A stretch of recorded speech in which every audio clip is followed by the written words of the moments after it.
Saya keluar dulu ya. Ya, uh, kita tahu Mazmur ini ditulis oleh Musa. Ya, doa ini adalah sebuah doa Musa. Musa kita tahu bahwa adalah seorang hamba Tuhan yang dipakai Tuhan secara luar biasa. Tapi pengalaman Musa kita coba sama-sama pagi hari ini melihat bahwa kenapa sampai Mazmur ini bisa ditulis oleh Musa, apakah situasi yang terjadi, kondisi yang dialami, sehingga kalau kita lihat tadi bahwa ada keluh kesah, kemudian ada satu pengharapan kepada Tuhan di tengah-tengah keluhnya, di tengah-tengah penderitaan, di tengah-tengah situasi yang sulit. Kita lihat bahwa Musa berkata bahwa Tuhan engkaulah tempat perteduhan kami turun-temurun. Kita coba lihat dulu dalam peristiwa perjalanan Musa sendiri. Kita lihat bahwa mengalami 3 periode perjalanan hidupnya. Yang pertama kita lihat Musa dalam ceritanya hidup di istana Firaun. Seorang yang terdidik, seorang yang boleh kita bilang banyak belajar ilmu di Mesir.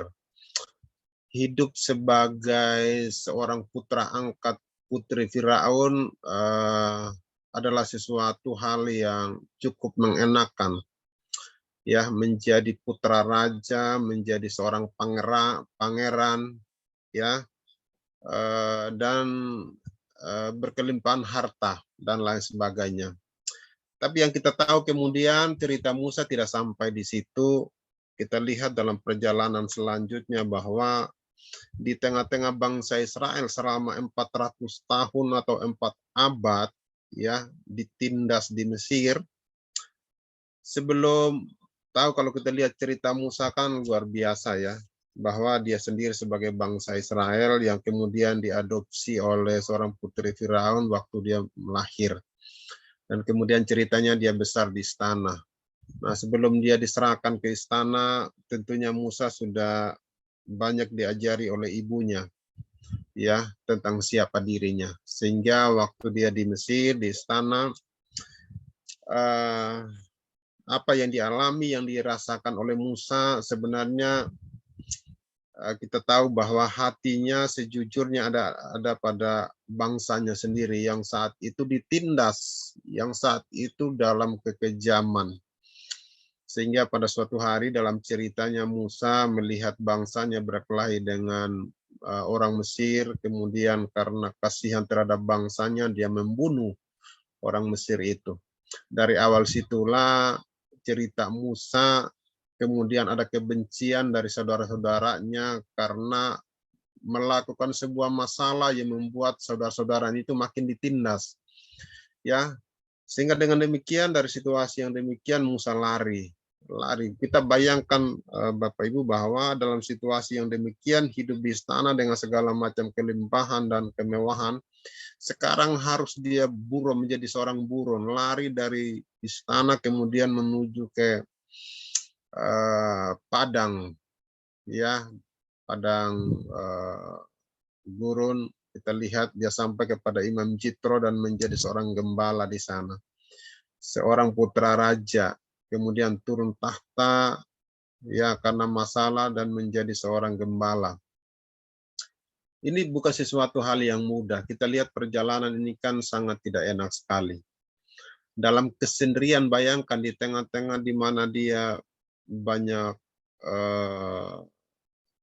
teman dan lain sebagainya. Di istana sekarang dia harus tersendiri di padang menjadi seorang gembala. Yang paling mirisnya lagi, menjadi gembala bukan milik sendiri tapi milik orang. Ya. Nah, dalam situasi periode yang kedua ini, 40 tahun yang kedua menjadi seorang gembala, 40 tahun di istana, 40 tahun kemudian menjadi seorang gembala. Ya, ini kan bukan sesuatu hal yang mudah. Direnung-renungkan sepertinya di mana Tuhan itu. direnung-renungkan, di mana keberpihakan Tuhan? Kok Musa sampai seperti itu mengalami suatu hal yang nggak enak? Nah, sehingga periode yang berikutnya kita lihat selama 40 tahun telah dijalaninya bersama dengan mertuanya Jitro, karena pada akhirnya dia juga menikahi putri dari Imam Jitro, yaitu Sipora. Nah, dari situ setelah selesai 40 tahun dijalani, kita lihat Musa dia dengan setia menjalani situasi yang dialami. Walaupun itu tidak mudah. Berita panggilan yang kedua, kita lihat bahwa Musa dipanggil kembali oleh Tuhan untuk membawa bangsa yang ditindas ini di Mesir. Bayangkan, dalam situasi yang sulit yang mana saudara-saudaranya sendiri di Mesir itu membenci dia. Sekarang Tuhan panggil untuk kembali. Ini kan sesuatu hal yang kita tidak bisa bayangkan. Secara otomatis Musa menolak. Bagaimana bangsa yang tegar tengkuk, bangsa yang bandel ceritanya, sekarang dia harus memimpin mereka. Kondisi yang tidak mudah, ya. Tuhan mempersiapkan dia untuk periode yang ketiga ini, 40 tahun memimpin bangsa Israel berjalan di padang gurun. Lagu tadi yang kita nyanyi memang banyak hal yang kita nggak paham dalam hidup, bagaimana Tuhan memimpin, bagaimana Tuhan menyertai. Ya, dalam perjalanan bangsa Israel melewati padang gurun 40 tahun. Ada satu hal, kita mundur sebentar, bahwa Abraham dalam Kejadian 12, ya, bahwa ada janji Tuhan di sana. Janji Tuhan kepada Abraham adalah, kepadamu akan kuberikan negeri yang berlimpah susu dan madu. Bayangkan zaman Abraham sampai kepada Musa untuk memperoleh negeri yang berlimpah susu dan madu itu tidak segampang yang dipikirkan. Perlu perjuangan, perlu satu proses yang sangat panjang sekali. Nggak mudah untuk memperoleh apa yang dijanjikan Tuhan. Bahkan Abraham sendiri tidak menikmati negeri yang dijanjikan berlimpah susu dan madu. Tuhan bilang, keturunanmu akan masuk di sana dan menikmati janji ini. Yang lebih mirisnya lagi, Musa yang dipersiapkan Tuhan untuk bisa memasuki negeri yang berlimpah susu dan madu, sendiri tidak bisa masuk di sana oleh karena ketidaksetiaannya kepada Tuhan. Bayangkan, yang kemudian pada akhirnya dalam ceritanya Yosua dan Kaleb yang Tuhan izinkan. Sedangkan generasi yang keluar dari tanah Mesir itu habis semua di padang gurun. Proses Tuhan terhadap bangsa Israel, ya, jarak Mesir ke Kanaan sebenarnya yang tidak terlalu jauh, bisa memakan waktu 40 tahun. Bayangkan, semua generasi yang tidak taat, generasi yang tidak setia, itu harus habis di padang gurun. Makanya firman Tuhan dalam pagi hari Mazmur 90 ini, ya, dia bilang, kami menghabiskan tahun-tahun kami seperti keluh. Ya, kami sungguh kami habis lenyap karena murkamu, dan karena kehangatan amarahmu kami terkejut. Ya, ini peristiwa yang kita boleh bilang bahwa mereka mengalami satu didikan Tuhan yang boleh kita bilang luar biasa di padang gurun. Ya, bangsa Israel yang 400 tahun dalam perbudakan, mereka teriak tiap hari untuk dibebaskan oleh Tuhan. Sekarang mereka dibebaskan oleh Tuhan, mereka menuju ke tanah Kanaan memakan waktu yang cukup lama. Dalam perjalanan inilah yang membuat mereka ini tidak bisa tahan karena harus menghadapi padang gurun. Perjalanan yang tak habis-habisnya, nggak sampai-sampai juga, sehingga gerutu, omelan, kemudian segala macam hal yang dilontarkan kepada Musa, itulah yang membuat mereka banyak harus binasa di padang gurun karena ketidaksetiaan. Di padang gurun dalam perjalanan yang boleh kita bilang sebenarnya bukanlah apa-apa, memimpin begitu banyak orang Israel keluar dari tanah Mesir, melihat tangan Tuhan yang memimpin mereka. Siang hari ada tiang awan, malam hari ada tiang api. Mereka melihat tangan Tuhan itu benar-benar memimpin mereka. tetapi tangan Tuhan yang benar-benar mereka saksikan memimpin mereka masih juga belum cukup. Sehingga di dalam kecapeanlah, kejenuhan dalam perjalanan bayangkan 40 tahun, itu membuat mereka menjadi tidak taat.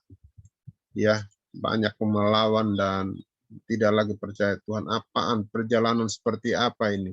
Menuju tanah Kanaan kau menghabiskan waktu 40 tahun. Bagaimana ceritanya? Ya banyak yang protes, banyak yang komplain dan lain sebagainya dalam perjalanan. Ya, ya ini dalam kehidupan kita. Coba kita kalau kita tarik dalam kehidupan kita hari ini bahwa kita tidak bisa mengharapkan sebuah kehidupan yang seperti kita harapkan, perjalanan hidup yang lurus-lurus saja. Tuhan mau mendidik kita dalam kehidupan ini bahwa kita akan menghadapi suka, duka, segala macam hal, yang baik pun yang tidak baik. Ya, kenapa ada didikan Tuhan di sana supaya kita belajar bahwa Tuhan tidak merancang kita untuk menikmati kesenangan duniawi ya seperti yang kita harapkan. Tetapi Tuhan mendidik kita dengan caranya, dengan berbagai macam hal. Hari ini mungkin kita berpikir bahwa sekian tahun umur sudah seperti ini, tapi yang saya harapkan, yang seperti yang saya idamkan kok belum terjadi. Mungkin banyak orang yang juga mungkin berhenti berdoa karena doanya tidak dijawab-jawab. Terlalu lama, sehingga dianggap Tuhan itu enggak ada. Sehingga mereka anggap Tuhan itu tidak lagi berpihak. Seperti itulah bangsa Israel. Bayangkan 40 tahun, ya di mana keberpihakan Tuhan? Kok membiarkan bangsa itu berjalan sedemikian lama? Tidak bisa mengerti, tidak bisa paham. Makanya kalau kita baca ayat selanjutnya itu menarik sekali ya. Bahwa dia bilang bahwa ajarlah kami ayat 12, ajarlah kami menghitung. Musa bilang ajar kami menghitung hari-hari kami sedemikian hingga kami beroleh hati yang bijaksana. Ya ini enggak mudah.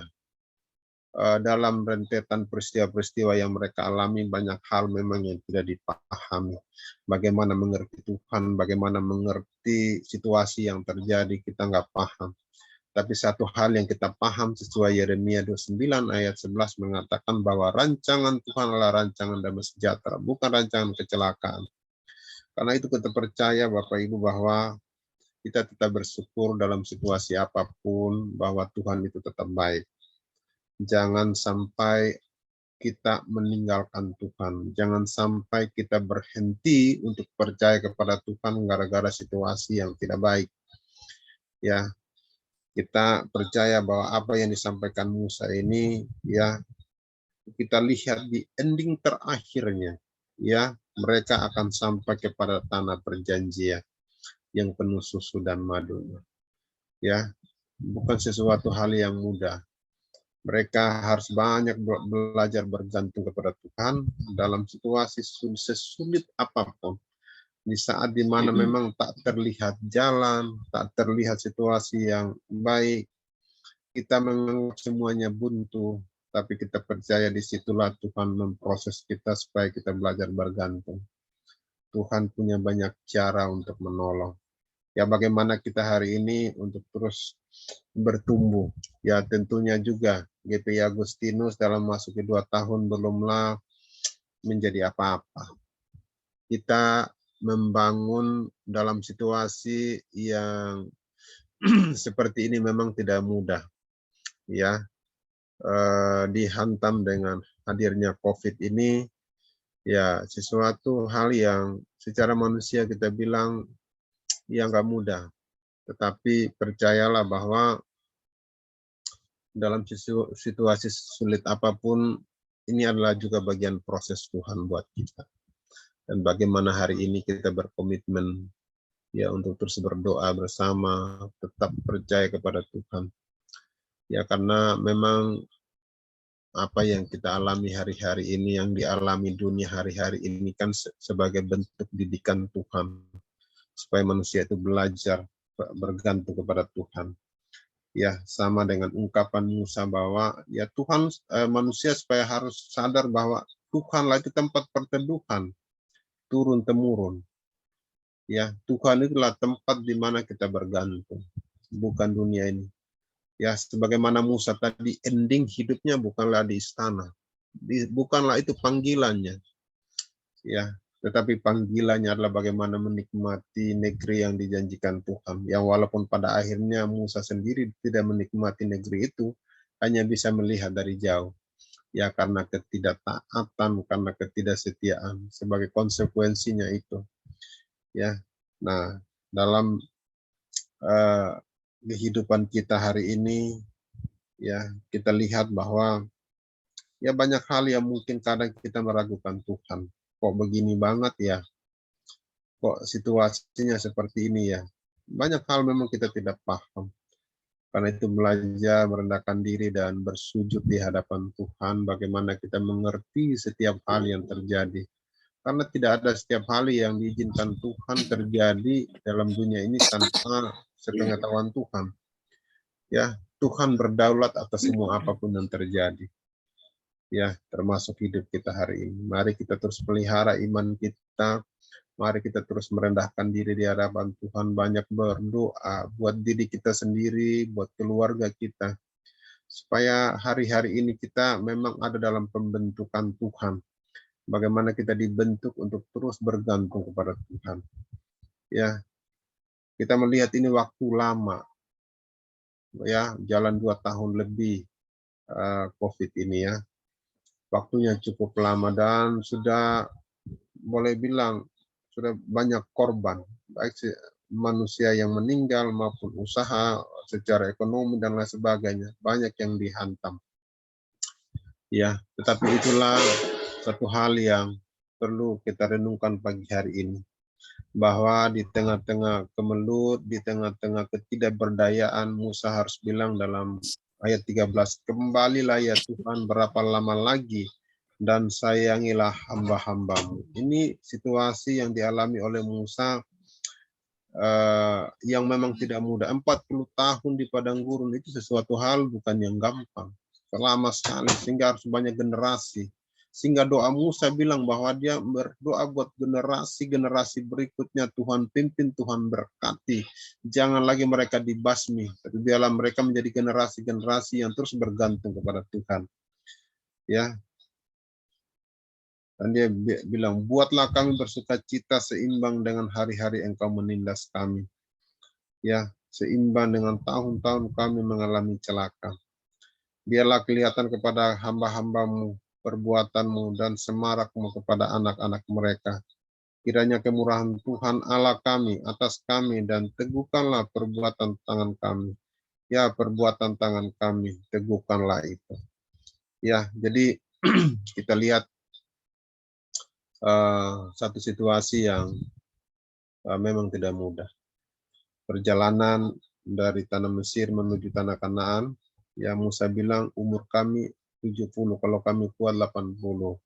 Nah, perjalanan mereka 40 tahun padang gurun. Berarti yang berjalan, yang keluar, yang umur-umur sudah 40, 30, bahkan 50 sudah habis di padang gurun. Ya, karena proses pembentukan Tuhan buat mereka. Jadi bagaimana dengan Mazmur 90 yang kita renungkan pagi hari ini adalah bahwa Allah adalah tempat perlindungan yang kekal. Hidup, mati kita, seluruh apapun yang kita alami hari ini dalam hidup ini, semuanya dalam kendali Tuhan. Kita berdoa supaya kita yang masih diizinkan hari ini untuk melewati hari-hari ke depan, Tuhan beri kita kekuatan. Tuhan beri menolong kita supaya kita dalam situasi yang tidak mudah ini, kita tetap setia kepada Tuhan. Kita berdoa buat kita semua supaya kita tetap diberikan kekuatan dan kesehatan dan perlindungan oleh Tuhan. Bagaimana situasi waktu ke depan akan lebih baik atau tidak, yang bisa kita buat hari ini adalah tetap menyatukan diri kita dengan Tuhan, tetap berelasi dengan Tuhan. Ya, jangan pernah memisahkan diri kita dari kasih Tuhan. Ya, kita nggak bisa mengharapkan sebuah kehidupan sebelum COVID ini. Ya, kita mengharapkan kesenangan-kesenangan bagaimana sebelum COVID ini bisa buat ini dan itu. Memang kita harus mengharapkan itu. Ya, sebagaimana apa yang dikatakan Musa tadi. Ya, buatlah kami untuk tersenyum, ya, bisa bahagia dan lain sebagainya. Tapi hendaklah kebahagiaan kita yang dimaksud di sini adalah kebahagiaan yang dari Tuhan, bukan ditentukan dari materi, dari relasi apapun, tapi kebahagiaan yang memang bagaimanapun situasi ini terjadi, kita tetap mengalami sukacita dan bahagia yang daripada Tuhan. Ya, Bapak Ibu yang saya kasih dalam nama Tuhan kita Yesus Kristus, kita berdoa pagi hari ini dan jangan terus berhenti berdoa. Ya, buat kita semuanya agar dalam perlindungan Tuhan tetap setia, tetap taat apapun yang terjadi. Karena memang itulah yang bisa kita lakukan hari-hari ini. Ya, situasi belum selesai, masih dalam proses. Semua kita masih diproses, dunia masih diproses, umat manusia masih diproses. Semua dalam proses Tuhan. Kita berdoa apapun yang terjadi di masa-masa depan, ya kita percaya Tuhan menolong, ya, termasuk ya yang hari ini di antara kita yang masih mengalami sakit, ya percayalah Tuhan pasti memulihkan, Tuhan pasti menolong, ya bahwa tidak ada sesuatu hal yang Tuhan izinkan tanpa Dia selesaikan. Proses Tuhan adalah proses untuk kebaikan kita semuanya. Mari kita terus menjalani hidup, tidak bergerutu, ya tidak mempersalahkan atau menyalahkan siapapun. Tidak ada yang disalahkan hari-hari ini. Ya, semua kita, walaupun saat ini banyak orang menyalahkan ya COVID ini karena ini A, B, C, D dibuat orang dan lain sebagainya. Jadi sibuk untuk menyalahkan. Ya, seperti apa yang dilakukan bangsa Israel, sibuk menyalahkan Musa, karena Musa yang mengeluarkan mereka dari tanah Mesir. Harusnya mereka tidak menderita, harusnya mereka tidak mati di padang gurun. Tapi karena perbuatan Musa, jadi hanya mereka harus menderita. Dan hari ini pun begitu, dengan adanya peristiwa penderitaan hari-hari ini. Banyak orang bangkit untuk menyalahkan pemerintah, menyalahkan negara lain, menyalahkan siapapun yang bisa disalahkan, tanpa mengintrospeksi diri bagaimana hidup saya. Karena orang lupa diri, mengintrospeksi sehingga sibuk untuk mengurusin orang lain, ya kesalahan orang lain dan lain sebagainya. Nah ini yang menjadi berbahaya, ya sehingga dengan demikian pertobatan tidak terjadi, ya karena orang sibuk mengurusin orang lain demi dan untuk kepentingan duniawi juga. Ya, mari kita berhati-hati di dalam bersosial media dan lain sebagainya pun kita lihat bahwa banyak hal yang bisa kita baca, tonton di sana. Ya, bahwa banyak orang yang memang tidak dalam kebenaran. Ya, terus mengancam, menyalahkan dan kepada siapapun. Ya, tapi hari ini lewat firman Tuhan ini kita percaya bahwa apa yang terjadi semua dalam anugerah Tuhan, semua dalam kedaulatan Tuhan. Karena itu kita terus berdoa buat bangsa, buat pemerintah, buat orang-orang kita kasihi, supaya lewat peristiwa ini banyak yang bertobat dan percaya kepada Tuhan. Ya itulah harapan kita, itulah kerinduan kita semuanya.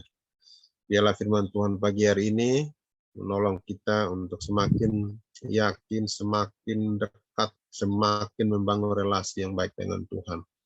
Ya, jangan berputus asa, jangan sampai iman kita menjadi lemah karena situasi ini. Termasuk dalam ibadah seperti ini orang banyak tidak tertarik karena tidak terbiasa. Tapi bagaimanapun inilah yang bisa dilakukan untuk sementara ini sampai kapan Tuhan memberhentikan ini. Ya kita berdoa semua dalam kedaulatan Tuhan. Semua adalah kita tunggu waktu Tuhan. Ya, kiranya Tuhan memberkati kita semua, tetap setia dan tetap semangat di dalam menjalani hari-hari hidup kita ke depan. Karena Tuhan adalah Tuhan yang amat baik, punya rancangannya adalah rancangan yang baik, rancangannya adalah rancangan damai sejahtera. Tuhan menolong kita semuanya, Tuhan Yesus memberkati. Amin. Kita satu dalam doa. Bapa di surga, terima kasih untuk kebenaran firman-Mu pagi hari ini. Kami berdoa dan mengucap syukur lewat Mazmur 90 pagi hari ini yang boleh bersama-sama kami renungkan bahwa kepada Tuhanlah tempat kami berteduh, kepada Tuhanlah tempat kami berlindung. Tidak ada tempat lain di muka bumi ini yang membuat manusia nyaman tanpa Tuhan. Karena itu kami berdoa pagi hari ini Tuhan memberkati kami semuanya. Belajar dari Musa dalam proses perjalanan hidupnya yang tidak mudah. Tapi di tengah-tengah situasi yang sulit, dia tetap berpegang teguh kepada Tuhan. Walaupun ada ketidaksetiaan, ketidaktaatan Musa karena tekanan-tekanan dari bangsa Israel.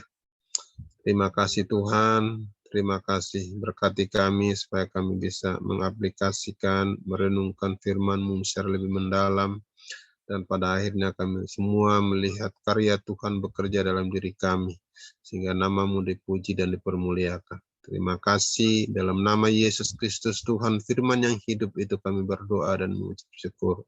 Amin. Oke, bersama-sama dengan orang percaya di muka bumi ini kita mengikrarkan pengakuan iman rasuli kita. Aku percaya kepada Allah Bapa yang Maha Kuasa, Khalik langit dan bumi, dan kepada Yesus Kristus anaknya yang tunggal Tuhan kita, yang dikandung daripada Roh Kudus, lahir dari anak darah Maria, yang menderita sengsara di bawah pemerintahan Pontius Pilatus, disalibkan, mati dan dikuburkan, turun ke dalam kerajaan maut. Pada hari yang ketiga bangkit pula dari antara orang mati, naik ke surga, duduk di sebelah kanan Allah Bapa yang Maha Kuasa. Dan dari sana ia akan datang untuk menghakimi orang yang hidup dan yang mati. Aku percaya kepada Roh Kudus, gereja yang kudus dan am, persekutuan orang kudus, pengampunan dosa, kebangkitan tubuh dan hidup yang kekal. Amin.